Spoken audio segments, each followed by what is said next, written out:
If you're a documentary filmmaker, you know about Silver Dogs. It's a warm and welcoming festival. It's just been a great experience so far. The minute I got here, there's just been this energy. The reputation of the festival is tremendous. And just the vibe I'm getting from this, I think I understand why. It's a great place to be because you're getting people from all different backgrounds, with all different stories coming together, and it's a pretty inspiring place to be right now. The variety of films that are here is just great. It represents films and filmmakers from all over the world with different voices, different approaches, different styles. And it's a place where everyone sort of comes together and gets to share their work with each other, and it's no better place to be. You could finish a statement and say Silver Docs is. Silver Docs is. Silver Docs is awesome. It's an opportunity to see original filmmaking for the first time, and it's a lovely benefit to our community here in Silver Spring. Silver Docs rocks. Silver Docs is fantastic. Silver Docs is excellent. It's educational and informative and exciting. Silver Docs is mind-blowing. Silver Docs is powerful. Silver Docs is the most important film festival for documentaries in the nation, if not the world. It's the place you have to come to watch documentaries. So I just got done seeing the film convention. Thank you for not violently supporting us. It was the story of the Democratic Convention behind the scenes in Denver, Colorado. It was incredibly riveting. Convention was awe-inspiring. It was multiple filmmakers, each following a separate story. So like one team followed the organizers, one team followed the protesters. We followed the Denver Post, the journalists. And the director of the film, A.J. Schnack, wove all those stories together into one movie. We saw The Time of Our Lives. It told the story of 3 elderly women who are still very cognizant of their lives. Well, I don't mind having a camera pointed at me if it's not going to make me look young or beautiful. It's a very positive look at aging, a very positive look at the last years, happy years, active years of a bunch of women. Documentaries give you access to slices of experience in a way that you may not be able to access.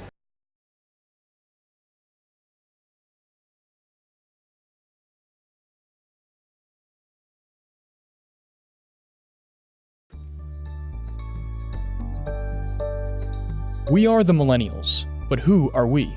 There are over 80 million millennials in the United States today, the largest generation since the baby boomers. But this population, known as Generation Y, extends far beyond our mere American borders.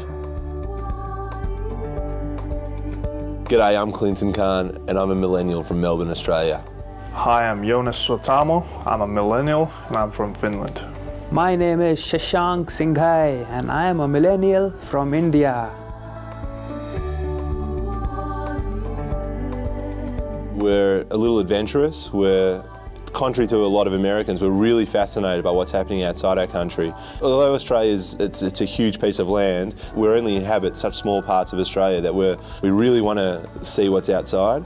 So travelling is really important. We're very focused on enjoying what's happening now, and not so focused on what's going to happen in the next 5 years. Youth in Finland, the millennials there, are much more on their toes about the future, whereas American youth are perhaps more secure in a sense that they have everything they need here in America. India is so diverse a country. The millennials now, they have a more open perspective to things. There is more freedom to do what you want to do. My name is Natsuki. I'm a millennial from Japan. My name is Jun, and I'm a millennial from Malaysia. Millennials of Japan has the quality to balance between tradition and new. For example, the young musicians are trying to incorporate traditional instruments and stuff in the rock music, for example. Our generation is more proud of being a Japanese. The way we think, the way we live our lives right now, it's a lot closer than people would think to America. We may be a little bit more conservative because it's still a Muslim country and the way of thinking might still be a little bit conservative, but it's getting there. We're getting more and more liberal with our thinking.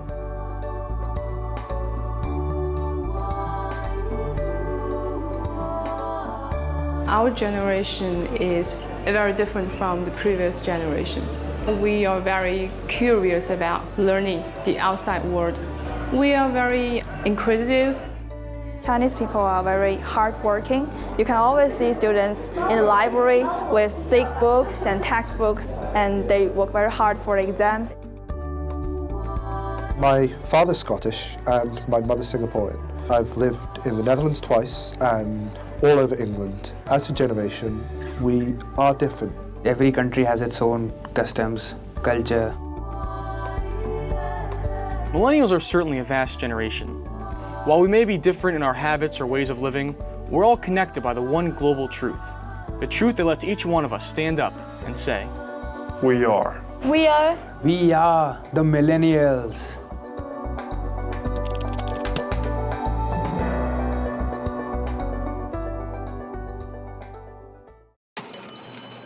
Today's harsh economy is finding many business owners being forced to throw in the towel.